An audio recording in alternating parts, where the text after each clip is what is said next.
Bismillahirrahmanirrahim. Assalamualaikum warahmatullahi wabarakatuh. Alhamdulillah, pagi ini kita bisa berjumpa kembali setelah pekan kemarin kita melaksanakan PTS.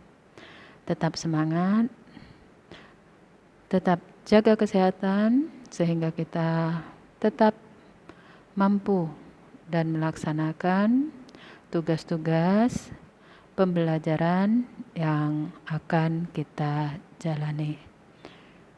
Mudah-mudahan kesehatan, keberkahan, keselamatan selalu bersama kita. Amin ya rabbal alamin.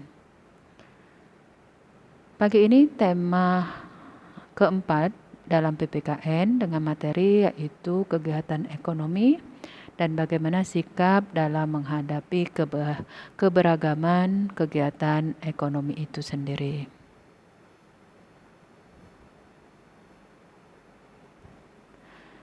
Kita tahu di Indonesia banyak kita jumpai jenis pekerjaan ataupun profesi yang ditekuni masyarakat Indonesia. Hal tersebut disebabkan karena keberagaman dari bentang alam yang ada. Bentang alam dapat berupa daratan, lautan, dataran tinggi ataupun dataran rendah. Sebagai contoh pada gambar, itu menunjukkan beberapa keragaman kegiatan ekonomi, yaitu pekerja pabrik, petani, petambang, insinyur, dokter, nelayan, dan lain-lain. Nah, ada pun faktor yang mempengaruhi berbagai jenis pekerjaan ataupun profesi dari masyarakat itu sendiri sebagai berikut. Faktor yang mempengaruhi kegiatan ekonomi yang ada, yang pertama itu adalah sumber daya alam. Kita tahu sumber daya alam di Indonesia itu melimpah. Dari sumber daya alam hayati yang berasal dari makhluk hidup ataupun berdaya alam non hayati atau tidak hidup. Berbagai jenis tanaman, bahan tambang yang bisa kita ambil di negara kita. Namun pengambilan tersebut selayaknya dimanfaatkan guna kemakmuran bagi rakyat itu sendiri. Faktor yang kedua yaitu masalah sumber daya manusia. Nah, bagaimana manusia selaku pengelola dalam pemanfaatan sumber daya alam yang ada. Sehingga sumber daya alam yang diambil itu memiliki nilai jual yang tinggi. Selain sumber daya alam dan sumber daya manusia, maka diperlukan kembali sumber daya modal. Artinya dalam memanfaatkan dari bahan mentah menjadi bahan jadi itu memerlukan biaya modal yang cukup besar. Selain itu juga perlunya teknologi. Jadi faktor yang mempengaruhi berikutnya adalah teknologi. Teknologi di saat ini sudah semakin canggih. Banyak mesin-mesin yang bisa kita gunakan untuk mengolah sumber daya alam yang ada. Sumber daya manusia yang memiliki ilmu dan pengetahuan yang tinggi sehingga memanfaatkan sumber daya alam. Modal yang cukup besar sehingga sumber daya alam yang dimanfaatkan bisa dikelola dengan baik. Oke, kegiatan ekonomi yang terjadi saat ini di Indonesia itu bisa kita jumpai beberapa sektor.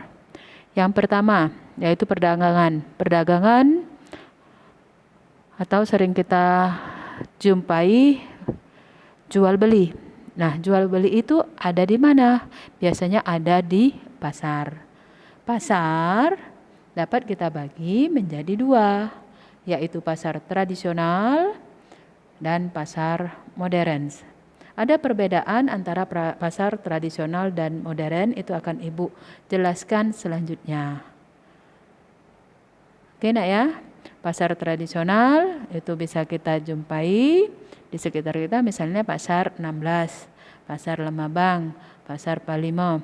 Untuk pasar modern itu kita jumpai mall-mall seperti di PS, PIM, PI, dan lain-lain. Lalu sektor perindustrian. Industri artinya sebuah pabrik yang menghasilkan barang.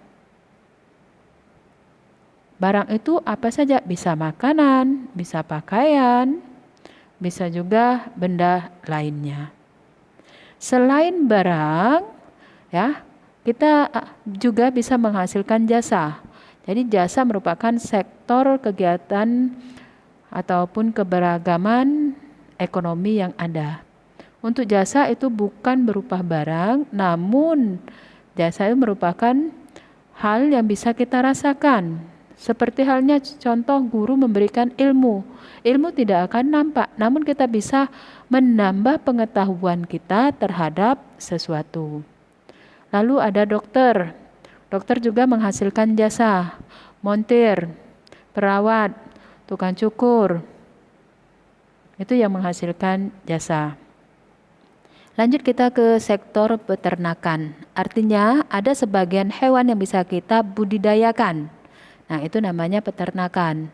Seperti halnya peternakan kambing, sapi, ataupun ayam yang bisa kita manfaatkan bagian dari hewan-hewan tersebut. Ke sektor pertambangan itu bisa kita lihat tambang batu bara, ya, timah. Nah, itu kita mengambil sumber daya alam non-hayati, artinya yang tidak hidup. Sehingga bahan tambang ini bisa kita kelola dan kita manfaatkan kembali untuk manusia itu sendiri.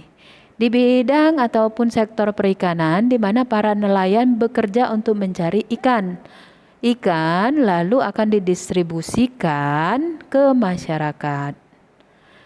Lanjut ke sektor perkebunan. Biasanya kalau perkebunan itu ada di dataran rendah. Contoh perkebunan kopi, teh, ataupun coklat. Perkebunan bukan hanya di dataran tinggi, terkadang juga ada di dataran rendah ataupun sedang. Misalnya perkebunan karet ataupun kelapa sawit. Yang terakhir adalah sektor pertanian. Nah, di sini gini, petani begitu berjasa kepada kita semua. Kenapa? Karena petani bekerja untuk menghasilkan padi. Padi ini kita konsumsi. Disitulah jasa yang diberikan oleh petani. Dan kalian masih ingat bagaimana kegiatan ekonomi itu sendiri? Apa itu kegiatan ekonomi? Kegiatan ekonomi adalah kegiatan manusia dalam memenuhi kebutuhan hidupnya. Bagaimana pula alur dari kegiatan ekonomi? Masih ingat? Dari kegiatan produksi menghasilkan barang, kemudian menyalurkan barang yang disebut dengan kegiatan distribusi, dan kegiatan konsumsi artinya kita menghabiskan, menggunakan ataupun memanfaatkan barang. Dan perlu kalian ketahui apa itu globalisasi. Globalisasi adalah proses yang mendunia. Di situ dengan adanya globalisasi membuat batasan dunia tidak jelas.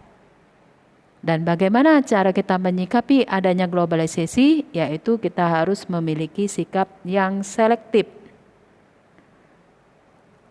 Lalu selanjutnya, faktor apa saja sebagai faktor pendorong globalisasi? Yaitu kemajuan iptek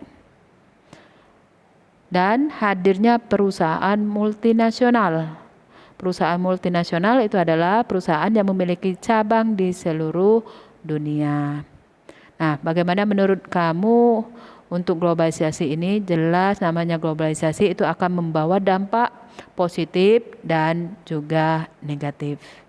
Bisa kalian baca dampak positif dari globalisasi, peluang usaha terbuka lebar, terbuka lapangan kerja yang luas, pemasukan devisa. Devisa itu adalah hasil negara berupa mata uang asing. Kemudian terbukanya pasar bebas, munculnya perbelanjaan modern, masuknya produksi dari luar negeri. Itu merupakan dampak positif dari globalisasi. Nah, dampak negatif dari globalisasi itu pun bisa terjadi. Apa saja? Yang pertama, tantangan di sektor industri dalam negeri. Yang kedua, bisa memperburuk pertumbuhan ekonomi di dalam negeri. Kemudian produk lokal itu kalah bersaing, keuangan tidak stabil, masyarakat lebih memilih produk dari impor karena biasanya harganya lebih murah dan terjadilah kesenjangan sosial. Ini merupakan dampak positif dan negatif di bidang ekonomi. Bagaimana di bidang lainnya? Oke, Ibu sajikan di bidang sosial budaya, dampak positifnya semakin menjunjung tinggi hak asasi manusia. Masih ingat hak asasi manusia? Hak dasar yang dimiliki oleh setiap manusia sejak lahir. Yang kedua, dampak positif semakin tinggi solidaritas antar bangsa. Ketiga, meningkatkan taraf pendidikan suatu bangsa. Keempat, keinginan meningkat untuk kualitas diri dan pertumbuhan iptek. Sedangkan dampak negatif dari globalisasi di bidang sosial budaya, sifat individualisme, materialisme, sekuralisme. Masing-masing itu apa? Individualisme itu sifat yang mementingkan diri sendiri. Muncullah sikap egois. Kemudian materialisme, memandang segala sesuatu berdasarkan materi. Dan ada sekuralisme. Ini artinya apa? Sekuralisme adalah mengutamakan dunia. Padahal kita tahu bukan dunia saja yang harus kita kejar, tapi dunia dan akhirat. Nah, sikap yang mementingkan dunia tadi disebut sekuralisme. Kemudian dampak negatif yang kedua apa? Gotong royong itu semakin menipis. Kemudian timbul akulturasi di tengah masyarakat. Budaya lokal pun terkikis. Merupakan dampak dari globalisasi, dampak negatif. Kemudian rasa nasionalisme memudar. Tolong, globalisasi tidak bisa kita cegah. Marilah kita sama-sama untuk meningkatkan iptek dan juga imtak. Untuk di bidang transportasi jelas memiliki dampak positif dan negatif. Dampak positifnya apa? Memperlancar mobilitas perpindahan penduduk, barang, produksi ataupun jasa. Kita akan lebih cepat bepergian, mempermudah distribusi, penyaluran barang, menumbuhkan sikap toleran dan mempermudah distribusi. 2 kali ya, mohon dimaafkan. Sedangkan dampak negatif dari globalisasi bidang transportasi adalah jumlah kendaraan pribadi yang meningkat. Saat ini sudah melonjak. Jalan macet. Nah, itu menunjukkan dampak negatif. Selain itu juga apa? Kecelakaan tinggi. Polusi juga meningkat, terutama pada polusi udara. Untuk di bidang kesehatan dan pendidikan, coba kalian bisa cari melalui internet sebagai pengetahuan kalian, baik itu dampak positif ataupun negatifnya.